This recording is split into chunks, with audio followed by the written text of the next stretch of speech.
Conhecemos a virtude, o que é a virtude? Vai ser uma boa reflexão que nós vamos viver durante toda esse período da noite, esse nosso início de noite. E para conversarmos sobre o assunto, compõe aqui a nossa mesa, para fazermos esse bate-papo tão gostoso, o nosso querido bispo, referencial da Pastoral Familiar, Dom Antônio Augusto Duarte, e também o educador João Malheiro. Sejam bem-vindos.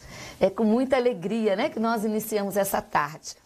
Eu sou Silvia Helena, né, estarei com vocês nessa tarde para nós refletirmos muito nessa tarde sobre a riqueza da virtude, o que é ser humano virtuoso.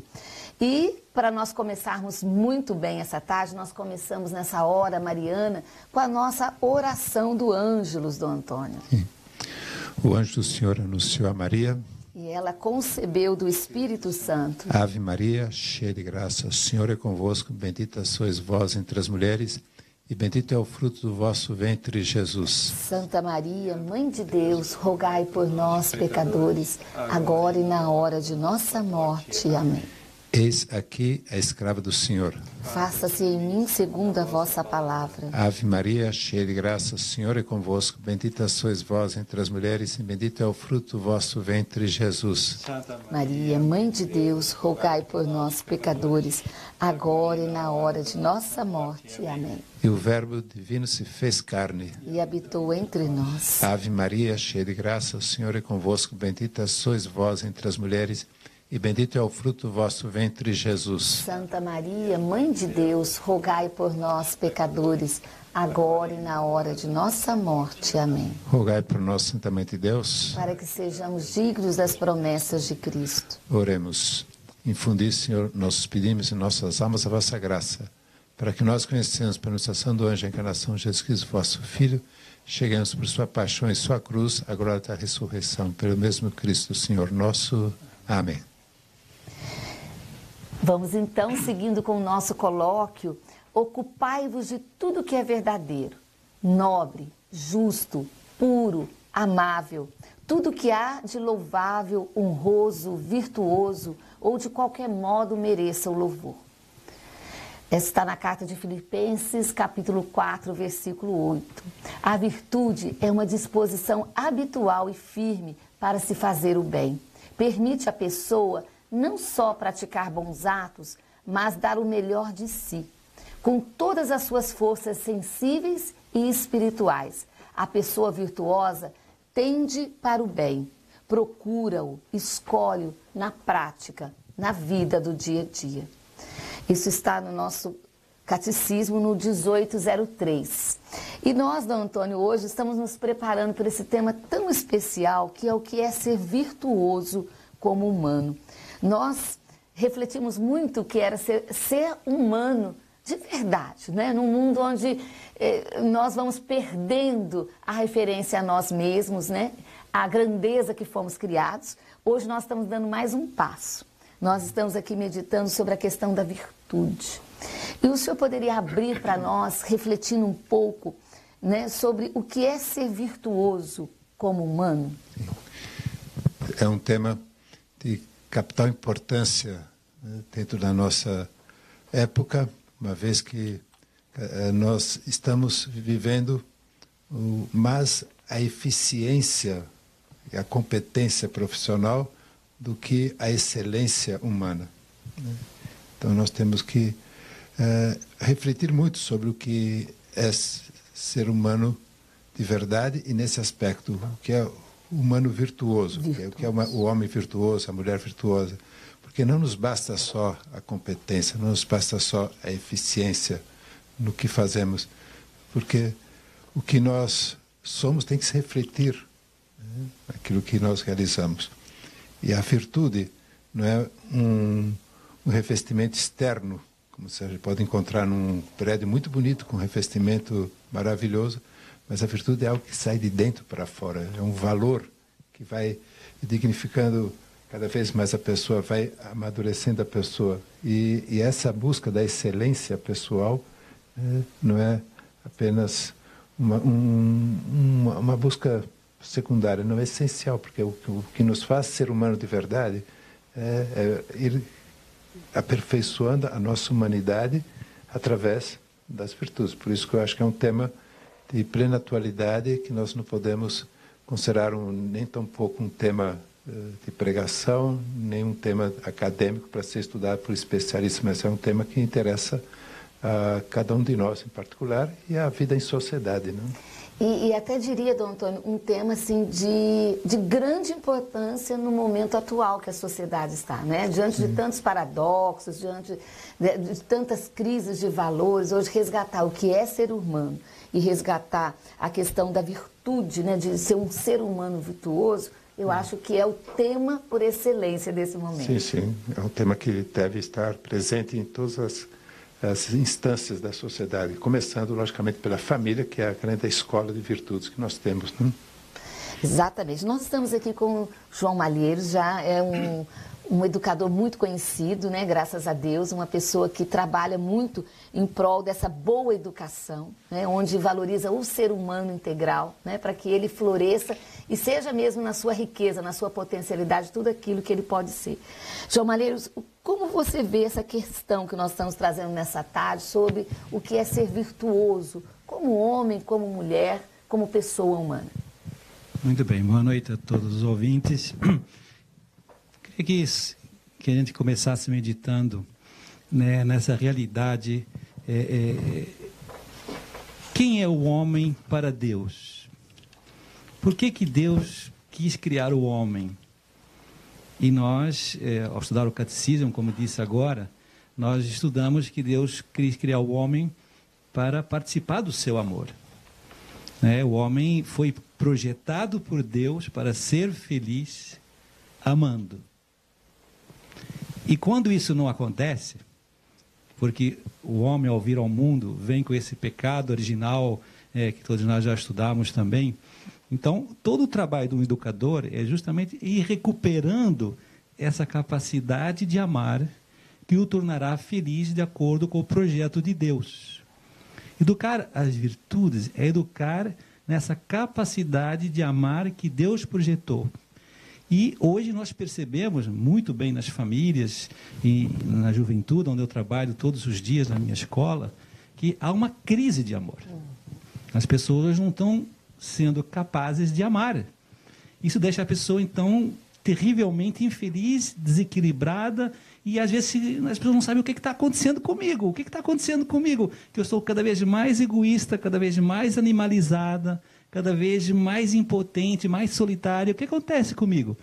E a resposta que eu costumo dar sempre aos pais, na minha escola, entre as reuniões, outros congressos, olha, o que está acontecendo é que você, de fato, nunca foi ensinado nas virtudes. Porque as virtudes, qual é o final desse processo todo? Que aqui no nosso programa vamos falar daqui a pouco.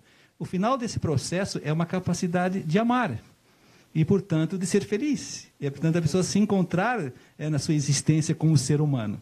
Então, quando a gente está meio triste em casa, quando a gente está um pouco solitário, quando a gente se sente meio desequilibrado por dentro, às vezes acha que é um problema de medicina, quando às vezes não é um problema de medicina, é um problema muito mais de uma luta interior para amadurecer esse amor que ainda não amadureceu. Então, a pessoa se sente estranha, porque, de fato, ela está amando outras coisas que não trazem o verdadeiro amor projetado por Deus. Hoje as pessoas amam uma Coca-Cola, amam um videogame, amam um celular e colocam todo o seu afã existencial, às vezes, nessas coisas tão bobas que, de alguma maneira, o escravizam e o tornam animal, né? Então, isso acaba causando um desequilíbrio ali, humano, psicológico, e acaba um desequilíbrio também espiritual, né? Porque, no fundo, a pessoa acaba não encontrando o próprio Deus. E é o que a gente percebe hoje em tantos jovens que têm dificuldade porque, na verdade, não foram ensinados, desde pequenos, a libertar-se desse ego que o escraviza. Então, eu gosto de dizer assim, o que é a virtude hoje no ser humano? Essa libertação, essa capacidade de ser livre, de fazer as boas escolhas e, portanto, amar. Então, em primeiro momento, eu gostaria de colocar isso, né? Que hoje os pais têm que perceber que o que eles mais precisam dar aos filhos é essa capacidade de amar. E não tanto presentes, brinquedos, festas, viagens, como às vezes pensam que é o que vai tornar o seu filho feliz, e não é. Seu filho não foi projetado para ser feliz pelos bens materiais somente, né? também passa por aí a nossa felicidade, mas são muito pobres esses bens. A gente precisa de uns bens mais profundos. E esses bens passam pela virtude. Perfeito. E eu quero dizer a você que está em casa, você pode participar do programa conosco, você pode nos ligar pelo 3231-3560, 3231-3560. Você liga, você deixa sua pergunta, você participa do nosso programa fazendo acontecer o programa, tirando as suas dúvidas. Você também pode ir pelo nosso WhatsApp aqui da Rádio Catedral, que é o 98685-2455, 98685-2455. Você liga, você participa, você entra pelo WhatsApp, você deixa a sua questão para que nós possamos fazer o programa junto com você, você participando aqui conosco. Uma das perguntas que, durante a nossa enquete, já durante a semana sobre essa questão, veio do Mário Alves, ele é de Madureira, e ele fala qual é o maior objetivo de ser virtuoso. Você trouxe isso na sua fala agora. Você poderia reforçar para o Mário Alves, lá de Madureira? Sim. O grande objetivo da virtude é tornar a pessoa com uma capacidade de fazer boas escolhas, não ser enganado, portanto, por esses bens aparentes que hoje o jovem acredita piamente que isso é o que vai trazer felicidade, uma grande festa, um Maracanã lotado, né, um grande celular que faça de tudo. As pessoas hoje estão, sinceramente, cegas por essas realidades e não conseguem olhar para mais alto, né? Não conseguem descobrir um amor mais profundo, mais libertador, porque efetivamente, né, e aqui a gente pode entrar mais para frente, a conquista da virtude exige, de fato, um desprendimento desse eu. E esse desprendimento desse eu exige sofrimento. Não tem outro caminho. O problema da virtude, e é um problema muito sério no mundo materialista, onde coloca todas as esperanças de felicidade desse mundo, do prazer material. Então, é óbvio que vai contra toda essa tendência de ensinar na virtude. Então, no momento em que eu tenho que me privar de bens que eu acho necessário, porque a cultura do momento me impõe essa necessidade, quando não é verdade essa necessidade, quando eu tenho que me privar desses bens materiais para alcançar outros bens mais espirituais, eu fico com dúvidas. Será que esse é o caminho? Será que é isso que eu quero realmente? E o jovem hoje acha que não. E os pais acham que não. E todos os educadores, hoje em dia, a maioria deles, está com dúvidas sobre esse aspecto. Então, como é que a gente vai alcançar esses ideais de amor, de liberdade, que é o que o ser humano quer no fundo, e é muito bonito ver quando um jovem me vem falar, finalmente eu estou experimentando o amor. É uma experiência incrível, a pessoa nunca teve essa experiência muitas vezes, teve experiências curtas, experiências de amor, enfim, que não são amor de verdade, são amores um pouco pobres, não é verdade? Quando o jovem experimenta pela primeira vez essa sensação de estar alcançando patamares mais humanos, a pessoa fica muito feliz. E é justamente Deus também deve ficar feliz, porque agora sim ele alcançou o nível que eu projetei para ele se realizar nessa vida. Então, o objetivo é esse, alcançar esses níveis de realização. A Ana Fontes, ela é de Niterói, e ela disse assim, como eu saberei que eu sou uma pessoa virtuosa, Dom Antônio? E ela diz assim, a virtude tem a ver com a religião, ou não sendo religiosa, eu também posso ser uma pessoa virtuosa. Como é que é esse caminho da virtude? A comprovação de que uma pessoa está sendo virtuosa é porque ela adquire, como falou João Malheiros, essa capacidade de amar de uma forma mais imediata, mais suave e mais alegre. Podemos fazer uma comparação com um pianista, que seja depois de muitos anos de treinamento, de fazer os seus concertos, ele vai adquirindo uma tal virtuosidade, ou podemos dizer mais especificamente, né? Uma tal habilidade manual que ele toca com maior prazer. No início era talvez com muito sofrimento, muita tensão, muitos erros, mas depois ele vai adquirindo essa habilidade, essa virtuosidade da sua arte, né? E a virtude, a gente sabe que quando se arraiga, quando se enraiza numa pessoa, faz com que a gente realmente realize as nossas ações, viva a nossa capacidade de amar de uma maneira cada vez mais leve, suave e prazerosa. Então, acho que esse é um indicador muito preciso. Para saber se eu estou se ainda estamos fazendo as coisas com certo peso, com um certo atrito, uma certa dificuldade, a gente pode dizer bem, ainda precisa crescer mais nessa virtude. E não é simplesmente uma questão de religião. Em primeiro lugar, já que é o tema que estamos refletindo nesse colóquio, primeiro, a virtude tem que ser um projeto de humanização da pessoa. E a religiosidade vai dando uma outra dimensão a essa humanidade, a essa virtude. As virtudes são humanas. E ao terem sido, no caso concreto, a religião cristã, assumidas por Jesus Cristo, também as denominamos virtudes cristãs, porque Cristo elevou à perfeição aquilo que o homem já deveria buscar como uma excelência, como eu dizia ao princípio, da sua própria humanidade. Né? Perfeito. Olha, nós estamos aqui falando hoje sobre uma questão muito interessante, sobre o que é ser virtuoso, como homem, como mulher, como pessoa humana. Você pode passar o WhatsApp para nós, você pode deixar a sua pergunta, 98685-2455. Nós estamos nos preparando para o nosso intervalo, nós vamos aguardando a sua pergunta e dizendo que estamos aqui, nesse momento tão importante, tratando de um assunto tão importante para a nossa sociedade. Vamos para o breve intervalo e nós voltamos já já.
Estamos de volta, colóquio 2019. O que é ser virtuoso como ser humano? Como é ser um homem, uma mulher, uma criança, um jovem virtuoso? Né? Os dias atuais, mais do que nunca, é preciso pararmos para nós refletirmos sobre isso. E tantas coisas interessantes já nos foi falado sobre a importância da virtude, sobre fazer boas escolhas, sobre despreendimento, sobre escolher, sobre amar, né? Não pensar só em si, vencer essa corrente hedonista, só do prazer, do bem-estar pessoal, do individualismo, né? Nós estamos pensando naquilo que Deus nos fez para ser. Olha que importante o que nós estamos falando nessa tarde. E nós temos aqui algumas perguntas, né? A Gabriela Guimarães, ela é de São Gonçalo, ela disse assim: o que são as virtudes morais, Dom Antônio? Como elas são adquiridas? Quando nós colocamos esse adjetivo morais, virtudes morais, nós temos sempre que conectar com uma propriedade, que é uma propriedade natural dos nossos atos livres, inteligentes, que é a moralidade. Não é uma palavra moral no sentido de moralismo, não, a palavra moral no sentido de assim a gente observar um código de moral, um código de comportamento humano, mas sim atender a uma propriedade. Temos propriedades físicas, temos propriedades biológicas, psicológicas, mas também temos propriedades, vamos dizer assim, comportamentais. Isso chama-se moralidade. Então, quando nós falamos de virtudes morais, são justamente esse desenvolvimento de uma força, porque a palavra virtude vem da sua origem desse termo vis, virtus, que no latim significa força. Então, desenvolver essa força para a gente poder cada vez mais colocar em evidência que somos pessoas que naturalmente temos que tender ao bem devido, temos que tender à verdade, temos que tender ao amor, temos que tender à alegria. Então, todas as virtudes morais são aquelas que nos ajudam a ter a força para caminhar em direção o que a nossa natureza humana assim exige. Por isso que tem esse adjetivo, virtudes morais, que equivalem também virtudes humanas e, quando assumidas por Cristo, virtudes cristãs. Né? Perfeito. João Malheiros, a pergunta que nos vem é assim: por que se parou de ensinar virtudes? Em que momento, né, na sociedade isso não foi mais importante ou não foi mais pautado? Nossa, essa é uma pergunta que exigiria 3 programas, não é verdade? Enfim, resumidamente, a gente poderia dizer que esse movimento histórico começa lá na Revolução Francesa. Eu não vou aqui entrar em detalhes, é um iluminismo muito duvidoso, né? Porque não sei o que estavam iluminando naquela época, né? Mas que isso foi trazendo uma desconfiança que o homem teria condições de entender um pouco o que é o melhor para ele, uma desconfiança de encontrar a verdade. Isso foi entrando, né, na sociedade. Chegou uma época que as pessoas começam a valorizar mais, então, as emoções, né, e muito menos a racionalidade, as escolhas. Então, isso foi permeando, né, e isso vai chegando na universidade, vai chegando nossos professores. Então, as pessoas começam a desconfiar que é possível hoje achar o que é o melhor para cada um, e cada um, então, que escolha de acordo com os seus sentimentos, com os seus gostos.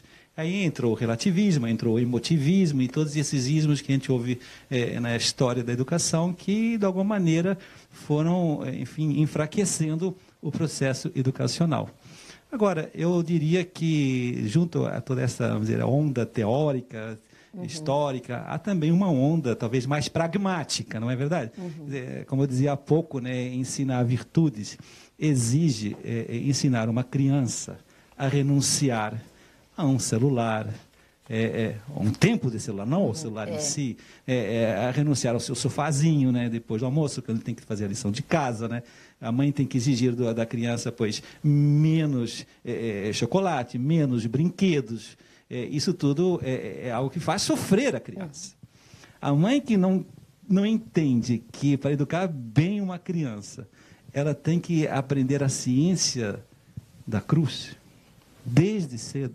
Nossa, que lindo. Jamais irá adquirir virtudes, porque não há virtude sem renúncia.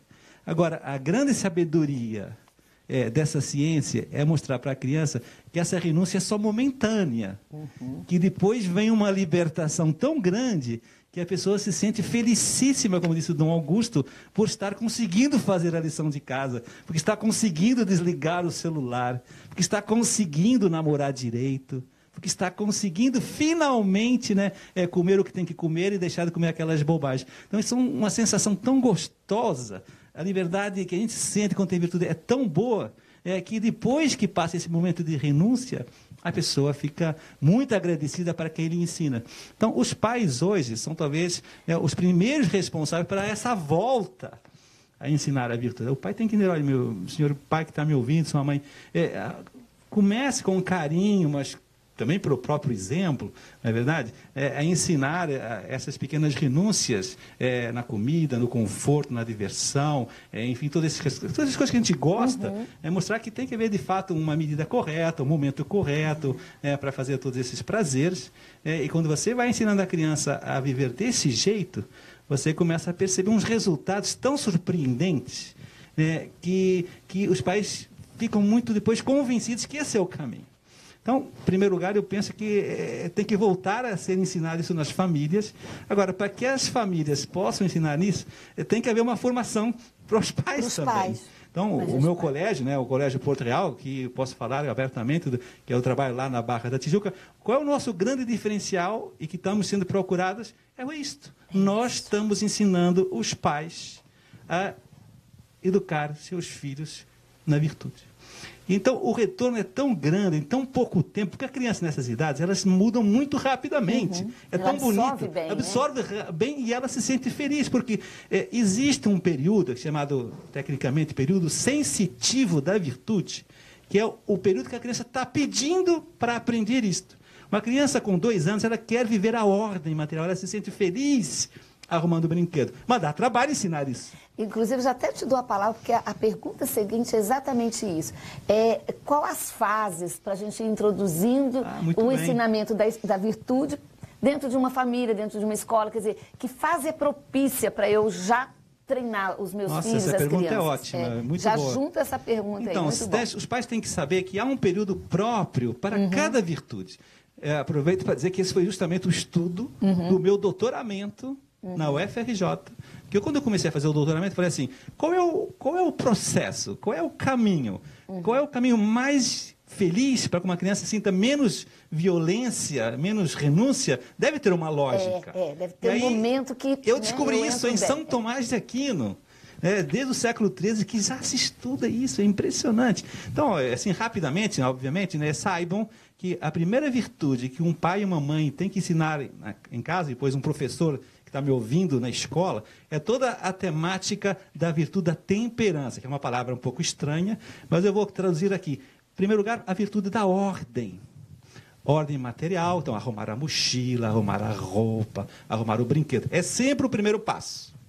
Segundo passo, ordem temporal. Tem que haver uma rotina para a criança. A criança com a rotina, ela fica tranquila, ela fica em paz. Sem rotina, os pais têm experiência no fim de semana. Se você não fala para a criança o que ela vai fazer no sábado e no domingo, ela começa a bater no irmão, ela começa a quebrar coisa, porque ela quer chamar a atenção, porque ela está ficando nervosa, ela está ficando ansiosa. Afinal, o que eu vou fazer hoje? Não tem a maturidade ainda para se organizar e tal. Então, a mãe tem que dar a ordem temporal. Depois vem a ordem afetiva, o terceiro âmbito da virtude e da temperança. A criança tem que aprender a respeitar o mais velho, que é a avó, que é a tia, que é a professora, que é o irmão, que é o vizinho. Ele tem que aprender a falar baixinho na igreja, ele tem que aprender a não correr no shopping, ele tem que aprender uma série de atitudes que são próprias de uma afetividade desgovernada, que tem que estar, então, os pais ali colocando um pouquinho de rédea curta para ela respeitar o próximo, para que ela se porte como um ser humano e não como um animalzinho que quer fazer o que gosta. Depois ainda vem a ordem mental. Concentração, silêncio, pouco celular, portanto, pouco videogame. Hoje que se fala tanto de déficit da atenção, que os índices aumentaram de forma assustadora. Sem atenção, tem a ver com isso. A desordem mental que fica sendo muito impulsionada pelas novas tecnologias, por muita emoção, muito brinquedo, muita diversão. E os pais, às vezes, acham que estão sendo ótimos pais, ensinando, fornecendo esses impulsos eletrônicos que só estão prejudicando a criança. Então, a educação infantil dos 0 aos 5 anos fica só nessa virtude da temperança, só.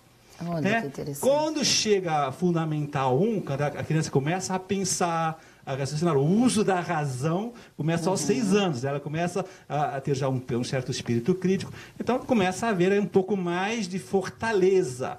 A virtude da fortaleza, para assim, resumidamente, a gente pode dizer aqui, é aquela capacidade que a criança tem de, na sua mente, já projetar um bem futuro imediato, um pouquinho mais tarde. Não para já. Então, eu consigo esperar, pois que depois da lição de casa eu vou ganhar 2 bombons, e não um agora, como ela quer. Ela consegue projetar, de fato, daqui a 1 hora, depois da lição de casa, eu vou comer 2 bombons. Ela consegue ver que vale a pena essa espera, né, e renunciar ao imediato. Isso é a virtude da fortaleza. Então, aguentar esse querer o prazer imediato. Né? Espera um pouquinho, o prazer daqui a pouco vai ser muito melhor, muito maior e muito mais duradouro. Então, isso é a virtude da fortaleza. A pessoa que consegue esperar, tem paciência, sabe aguentar um pouco o sofrimento do prazer para já. E depois o pai também vai ensinando a enfrentar dificuldades, o medo, a andar sozinho, a fazer lição de casa, quando não consegue resolver aquele problema. Então, o Fundamental 1 é temperança e fortaleza. Não é que a temperança deixa de existir. Você vai aumentando esse grau de dificuldade. Depois que vai passando o tempo, chega no Fundamental 2, a pessoa está com 11, adolescência, começa toda essa fase dos namoricos, todas essas festas, dos amigos novos. Então, vem toda a virtude da justiça, que no fundo é falar de amizade, é dar ao outro o que ele está precisando, começa a se preocupar mais com o outro, começa a descobrir o seu projeto de vida, afinal, para que eu existo, para que eu tenho esses talentos, esses gostos. Então, temperança, fortaleza. E aí já agrega mais uma justiça. Então a criança começa a ficar pois, mais madura, começa a sair mais de casa, os pais começam a soltar um pouco mais, começam a confiar, porque ela já está mais controlada no prazer afetivo, já está mais corajosa para enfrentar uma noite, para pegar um metrô, para sair de casa e tal. E aí começa a ter mais amigos, você começa a ficar feliz, porque nessas idades a amizade é uma coisa muito importante. E quando ela vai amadurecendo nessas 3 virtudes, chega no ensino médio, e a virtude da prudência começa a se consolidar. Ela começa a refletir, julgar e decidir mais acertadamente, numa base de temperança, de fortaleza e de justiça. Então, são reflexões sérias, profundas, com fundamento. Olha que bonito todo esse caminhar da virtude numa lógica bem concatenada. E quando você ensina, então, nas idades certas, as crianças fazem naturalmente. É um desafio bom daquela idade, né? Porque você pega, ela está apta para cá. Ela quer isto. Ela está precisando ser ajudada nisso. Ela aprende a repartir, a dividir o que tem. Eu estou vendo que vai transitando por essa fase de socialização, de descobrir o outro. E sabe o que acontece, Silvia, quando chega nesse último final do ensino médio? Ela está com a idade correta. Está com 18 anos, profundamente e realmente. E o que está acontecendo hoje nas escolas? Exatamente, as crianças estão lá no final do ensino médio com mentalidade e com idade psicológica de 12, 13, porque, na verdade, não houve esse processo de amadurecimento na virtude. Então, ela se sente meio crianção, está com um corpo de 18, mas de alma está com 12, 13. E isso os pais vêm me perguntar, e agora o que eu faço? Agora que ele vai entrar na universidade e vai estar sozinho. Eu falei, agora é que eu vou ver. Agora o trabalho dobrado, né, doutor? Porque aí recuperar o déficit, o déficit, né? Então, esse é o grande problema do momento na educação. E a questão, aqui eu estou pensando, perpassando essas fases todas aqui da infância, com certeza tem vários pais nos acompanhando, educadores, cuidadores, né, de crianças, de jovens, aproveitando essas fases certas, nós vamos trabalhar a criança e o adolescente, e o jovem, para ele se relacionar, para ele se respeitar, respeitar o próprio corpo, respeitar, não é? Até o ser casto, todas essas coisas vêm de um outro jeito, né? Quando vem pelo humano. Quando a criança desenvolveu essa capacidade de amar, então esse amor ao outro, que é fruto de um respeito, de uma entrega, eu respeito a minha namorada, então eu me entrego com limpeza, com prudência, e não daquela forma animalizada como a gente vê hoje no jovem. Quando a pessoa está realmente amando o outro, porque quer que ela seja a mulher dos seus filhos, esse amor é um amor limpo, um amor nobre, um amor duradouro e um amor realmente que preenche o coração humano.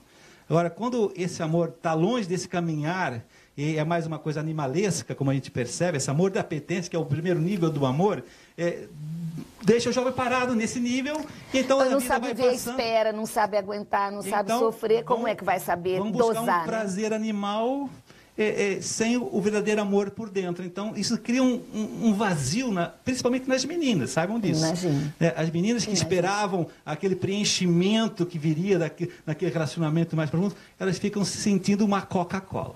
Exato. Ele passa do príncipe encantado para o príncipe desencantado, né?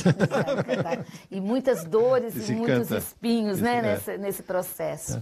E é importante nessa base dinâmica, né, de ir crescendo nas virtudes, saber que isso não termina com os 18 anos. Muito legal. É uma base. É a base, né? É o fundamento. É o fundamento. Depois tem que construir toda a personalidade ao longo de toda a vida. E quando falta a base, vem o déficit, e aí custa muito mais adquirir a ordem, a temperança, o equilíbrio, a fortaleza, a prudência, a justiça, a amizade. Então a gente vai vendo que as pessoas começam a coexistir com os seus vícios. E quando não tem a virtude, os vícios, com o passar do tempo, vão virando manias. E aí chega uma idade que as pessoas falam, o que está me faltando? Aí pensa, está faltando emprego, está faltando eu viajar, está faltando eu ter esse carro, está faltando... Não, está faltando virtude. Está faltando virtude. Porque aí depois essas manias viram doenças. Exatamente, eu ia falando isso, porque hoje os nossos consultórios estão tão cheios, né?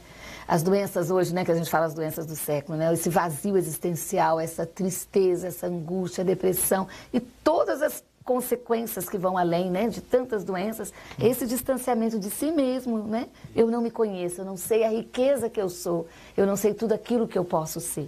Isso adoece. É uma doença até uma doença física, não só afetiva, não só psicológica, mas até uma doença física, pode ser por falta de virtude. Por exemplo, uma pessoa que não é sóbria na sua afetividade, desenvolve uma raiva, depois vai ter uma gastrite. É uma raiva, pode ter exatamente, nosso médico bem nos lembrando aqui, é isso mesmo. Assunto bom, interessante, diz de todos nós. Nós vamos para o intervalo, já nós voltamos com a sua participação. Nossa, ficou longa.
Fechou, porque caiu bastante.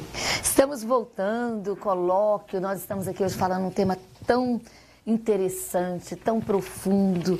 Nós estamos falando sobre o que é ser virtuoso, como homem, como mulher, como ser humano, como nós precisamos abraçar aí essa questão da virtude para nós, né? Essa virtude que nos faz ser aquilo que nosso Senhor nos fez para ser, né? A plenitude do ser humano está em sermos virtuosos, com certeza. Temos muitas questões aqui, nós temos que administrar agora por causa do tempo. Quero mandar um abraço para a Leuci, ela é do Engenho de Dentro. Ela diz assim: eu sou um ser humano virtuoso, mas também pergunto, né, principalmente a Dom Antônio, por que há tanto egoísmo, né, no meu jeito de ser? Né? E quer comentar com ela, mandar um abraço, Dom Antônio, para a Leuci, né, que essa luta interna, né? Bom, um abraço a Leuci, a sua pergunta é muito interessante, né, porque nós podemos ter essa percepção da nossa virtuosidade, mas também temos percepção das nossas deficiências na virtude, né? E o contrário, como já estamos falando desde o princípio, o contrário do amor verdadeiro é o amor egoísta. É isso. O amor, porque o amor é sair de si, o amor é projetar-se em direção ao bem, é procurar a felicidade do outro, né? Mas às vezes temos uma fome tão grande de receber, tão grande de ser feliz, que às vezes a gente fecha o coração e faz com que ele se volte mais para si. É como se fosse o movimento próprio do coração. Em vez de dilatar-se e lançar sangue para o corpo, se fecha, insisto, e se fecha em si mesmo. E a virtude que podia ser tão satisfatória, né, pelo egoísmo, faz com que a pessoa sinta uma tristeza, uma ausência de alguma coisa que é justamente esse sair de si. Então, a pessoa pode ser virtuosa em determinados aspectos, mas a virtude por excelência é o amor, a caridade, o dar-se, o entregar-se, né? Então, se é uma prioridade que podemos dizer que vamos crescer na caridade, nessa capacidade de amar, que é a capacidade de projetar-me para o outro. E quando a gente se projeta, a gente recebe. Quando a gente dá, a gente recebe. Também o outro dá com uma reciprocidade, e a gente vai tendo a nossa virtude mais madura. Porque toda virtude, seja ela qual for, pode ter no seu reverso um defeito. O amor, o egoísmo. A alegria, a tristeza. Então a gente tem que estar muito atento para os defeitos das virtudes. Interessante, interessante. Ó, nós precisamos mandar um abraço também aí para a Josélia, ela está cobrando, né, esse abraço. Josélia, que é do bairro São Bento, é da Catedral de Santo Antônio, diocese de Duque de Caxias e São João do Meriti. Está aprendendo muito com o programa, está agradecendo, né, essa conversa boa, de muito aprendizado. Pedindo oração, nós vamos estar aqui colocando suas intenções em oração, Josélia. Um grande abraço para você, tá bom? E nós temos mais perguntas aqui. A família pode ser um lugar que promova relacionamentos, a vida partilhada, o amor uns aos outros, o perdão. Como fazer para trabalhar a virtude entre os irmãos? Né? Para que os irmãos percebam desde cedo, né, a vivência da virtude. É possível? É a Francisca, lá da Tijuca. Oi, Francisca. Moramos no mesmo bairro, então.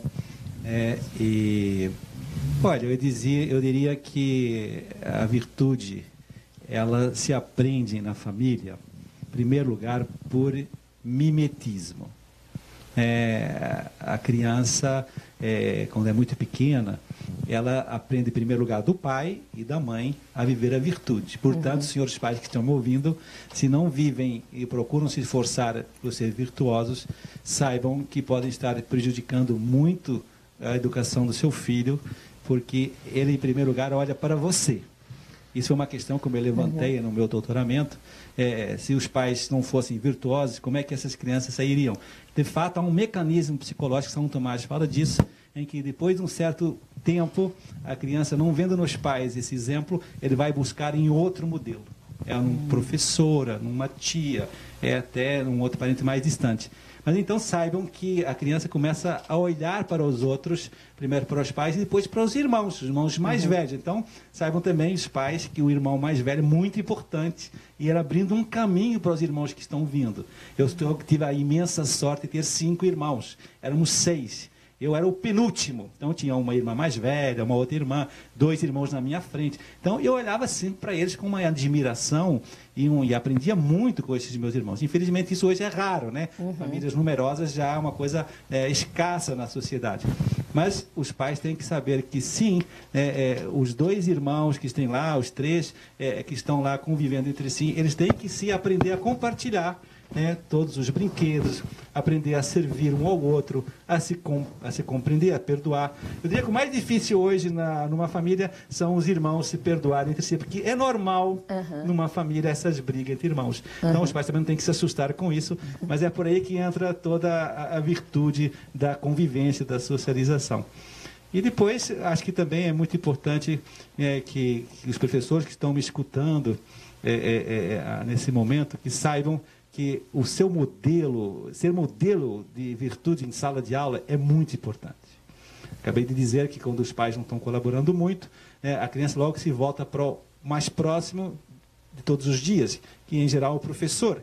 Então, se o professor é um exemplo de virtudes, de alegria, de generosidade, de atendimento, de acolhimento, de compreensão, um professor que realmente se dedica de coração a cada um, isso dá uma imensa abertura para a virtude.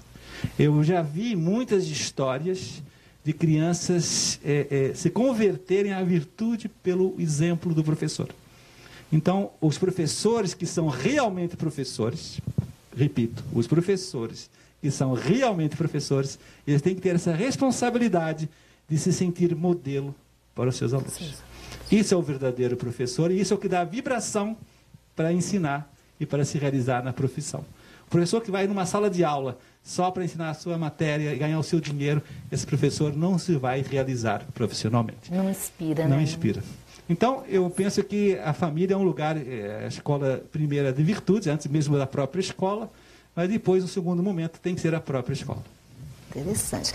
A Carmen Maria, ela é de Niterói, e ela estava falando assim que o elemento sofrimento está dentro do processo da virtude, né? E que ela entendeu aqui que na educação dos filhos passa também por esses momentos onde há o sofrimento, né? E a sociedade hoje tem medo de contrariar. Não é? Ela está falando, esse tema tem a intenção de nos deixar mais humanos, não é? É isso, eu estou entendendo o colóquio aqui de casa, gostando muito e entendendo que até mesmo pelo sofrimento, até mesmo não, profundamente pelo sofrimento, né? Nós podemos nos abrir às grandes virtudes. Não, é que a criança, ela precisa aprender desde cedo, primeiro pelo exemplo dos pais que também sofrem suas privações, porque não vão para a academia como gostariam, não vão para o tênis que gostariam, os pais que se chegam em casa cansados, esfolados e ficam se dedicando lá a estudar com os filhos, a acompanhar a lição de casa. Quando os pais vão ensinando esse sacrifício vital, a criança começa a entender que esse é o caminho da virtude. Agora, eu gostaria de falar uma coisa importante para essa senhora. Sim. Como é que é o nome dela? É a Carmen Maria de Niterói. Olha, que de fato, nenhum ser humano gosta de sofrer. Nem eu, nem aqui a Silva, nem o Dom Augusto. A gente tem uma rejeição ao sofrimento, porque isso faz parte da nossa desordem do pecado original. A gente não foi feito para sofrer. O sofrimento é uma consequência do pecado original. Então, é óbvio que quando eu me deparo com um sofrimento, há inicialmente uma rejeição, há como que uma confusão psicológica. Afinal, eu preciso sofrer? Então, é normal essa sensação. Mas é que temos que entrar aí depois, aí sim, eu gostaria de falar um pouco de fé. Tem que vir a luz da fé, tem que vir esse exemplo de Cristo que veio nos ensinar justamente que para recuperar essa liberdade do amor, só se consegue passando pelo sofrimento. Essa é a principal mensagem dele na Semana Santa, que a gente acabou de viver.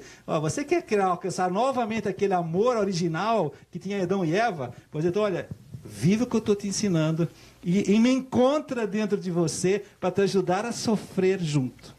Quando você encontra Cristo sofrendo, o teu sofrimento fica leve, o teu sofrimento fica motivador, porque você está amando com ele ali a humanidade, está amando os teus filhos, está amando os teus alunos, então aquilo fica com outro sentido. Então, quem tem medo do sofrimento, eu gostaria que provocar esse desafio para os ouvintes. Começa a sofrer um pouco mais com Cristo dentro do seu coração. Ele está aí dentro, hein? Procure aí dentro. Ele vai te aliviar, ele vai te tirar esse medo, ele vai te libertar desse egoísmo, que no fundo é a sensação de não querer sofrer. O egoísmo é isto, né? O amor é justamente um desejo de amar, de se entregar. Então, a pessoa que está amando, ela está muito mais livre para isso. Então, descubram Cristo. Então, quando alguém perguntava aí há pouco sobre a religião, eu gosto de dizer assim, sim, olha, depois de um certo momento, quando você fica adulto, e você quer voltar a viver a virtude e não consegue, eu falo, de fato, humanamente é muito difícil, como disse o Dom Augusto há pouco. Mas se vem toda essa base depois supernatural da graça, da oração, dos sacramentos, então você sim, adulto, consegue voltar a sofrer por amor e a recuperar todo esse equilíbrio interior. O sofrimento é uma passagem, não é uma rua sem saída, é uma rua de passagem. E mesmo que seja uma rua apertada, quando você chega no final da rua, você vê que se abre um campo maravilhoso, né? Tem um horizonte maravilhoso. E isso é o que dizia o João a respeito de Cristo. Cristo sofreu e nos ensinou o valor grande e profundo sofrimento, mas ele ressuscitou. E depois não mais sofreu. Não parou aí. Não parou aí. O sofrimento é uma passagem. A beleza do cristianismo é isso. Nós passamos pela morte, mas para chegar à vida, né? E é como na virtude, passamos por momentos que precisamos de renunciar para amar mais, para sermos mais virtuosos. Isso mesmo. Então... Nós agora chegamos ao fim, Dom Antônio, né? Sim. Fátima já deu sinal, nós estamos gostando muito desse assunto, nós precisamos dar o tempo de vocês se despedirem, né? E Dom Antônio depois terminar dando a bênção. Aprendemos muito, João, agradecemos muito a tua presença aqui conosco. Fiquei muito feliz de estar aqui, já vim em outras ocasiões, eu adoro debater com gente que realmente vibra com o que fala. Eu vejo na Silvia essa sinceridade quando pergunta, quando se interessa. E despedir dos senhores pais e dos senhores professores que me ouviram, dando esse recado. Olhe, hoje há um medo de ensinar nas virtudes. Já fui em vários congressos da FRJ e de congressos internacionais que sempre me perguntam isso. Você quer voltar a colocar as crianças naquela camisa de força das virtudes?